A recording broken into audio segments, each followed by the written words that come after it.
My name is Claire Cade, and my business name is Claire Rose. I'm from Chicago.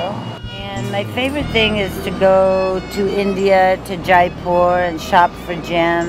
And I get a lot of things there and have an amazing trip while I'm there.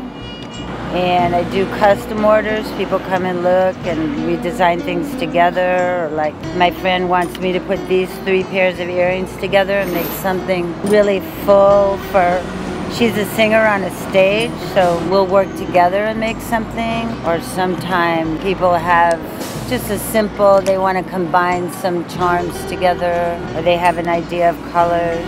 I have my retail set up, and then I also have my studio where I make things, so I'm never bored. I'm always producing or selling or interacting with people. So it really is a good situation for someone like me. In San Francisco on the Embarcadero by the Ferry Building.